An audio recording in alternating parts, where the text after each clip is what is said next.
Hey everyone, it's Ashley from the Candle Collective, and I'm bringing you a video today about a topic that I feel very firmly, wholeheartedly, passionately about, and I'm speaking 100% from experience. If you're new to my channel, I am a serial entrepreneur.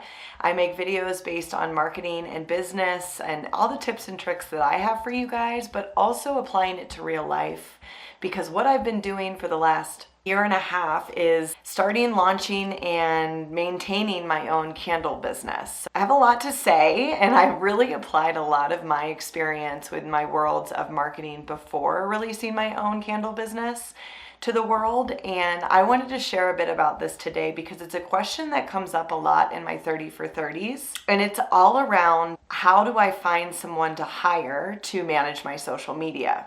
And just spoiler alert, you don't. I know I'm probably hurting my business and some other businesses in regards to those that manage social media, but I have to tell you guys, and now that I've specifically lived this myself in the last year and a half, I used to be hired a lot to do social media management. And on certain levels of businesses and their presence, I think that it does work. But if you are a candle maker that's working from home, working in a space, whatever it might be, let's just say it's you. You are the business. Maybe you have employees here and there, but you're relatively new to the industry, to the market, and it really is just you. I hate to break it to you guys, but you are the face of the business. Now, whether that means your face is actually plastered everywhere on the marketing of the business, of the face of it, it doesn't have to be literal terms, but I want you guys to think about this. If you are bringing a candle line to market and you want people to know about it, and really any line of business, it doesn't have to be candles, but you are the small business. For you to go and hire somebody to come and speak on your behalf in the first year, 2 years, 3 years of your business coming to market, you're really not doing yourself any favors. And I cannot stress this enough. I'm sure that a lot of people are going to disagree with me. And I know that social media has become this like huge mammoth of a responsibility, of time consumption, of all these things. And I just cannot stress enough. It needs to be your voice. It needs to be your words. It needs to be your imagery. It needs to be whatever it is. And again, it does not have to be your face. I know that with my business, I am the face of it, and I have no problem putting my face on Reels and Instagram and Facebook and emails. And it's really important, you guys, that your voice and your message actually from your mouth to the screen is what is being portrayed. Now, I know that it's time consuming, it's overwhelming, it's daunting. Maybe social media is not your thing. I get that. Maybe you just need to get creative and find other ways in which to be present with your brand through your website, through emails, things like that. But if you are going to be on social media, and when I say social media, I mean TikTok, I mean Instagram, I mean Facebook, a little bit of emails I consider social media as well, because this is our way of connecting and talking to our consumers or people that we want to be our consumers. You have to have it be your own voice, your own branding, your own mission statement, all those things, of course. But what we do when we hire somebody out, and I'm speaking from experience of being a social media management consultant, is people would hire me to come in and say, okay, we want to be sending this messaging to people, we want to be talking these points, we want to be doing all these things.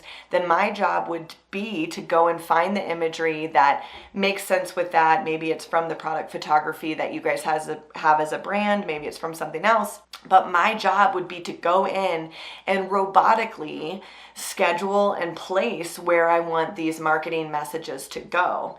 And then I would talk on behalf of whoever I was representing. And while it works, like I said, in some industries and in some business types, for me as a candle maker in a small business, I have yet to find a way that it actually translates and translates well. So I feel like I'm kind of the bearer of bad news in this, but I also feel like this is just a piece of advice that I wanted to live on my timeline of YouTube and what I've been sharing with you guys to really beef up the conversation and let you guys know that that's going to be my answer every time that we have one-on-one meetings, or that you leave me this question in comments of like, how should I go about hiring social media management? How much should it cost? All of these things.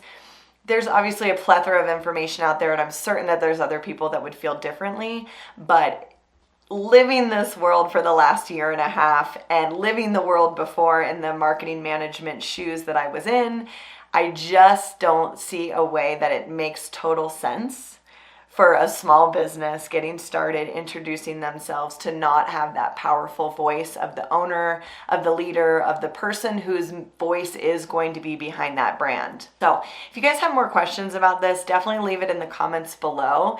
This is one of my quicker videos, but it's something that's just straight and matter of fact, and I wanted to let you guys know about it because, again, I get this question all the time. I get a handful of other questions, but I really wanted to be straight and focused on this one and let you guys know that if I were you and you were asking me that advice, I would tell you very bluntly, keep it in-house. Keep it in-house for as long as you can. And then as your business starts to grow, starts to build, starts to really have a consistent voice and messaging that you feel like you could share with somebody else for them to translate on your behalf, where it's a cohesive message and branding and you don't see any hiccup in between, that would be a good time to then hire a social media management company, person, individual, firm, whatever it might be. But that's my best advice for you guys today. If you want to schedule a 30 for 30, it's 30 minutes for $30 and we meet over Zoom, and you basically come at me with any questions, roadblocks, anything that's overwhelming you as a small business owner. And my goal is to help you really reduce the overwhelm, remove the roadblocks, and really come at it from a tactical and strategic standpoint of business and marketing. So if you want to find that information, it's down below, and make sure you subscribe. I would love for you guys to come along with this continued journey of mine that I'm documenting. And I thank you so much for watching today. Have a great day.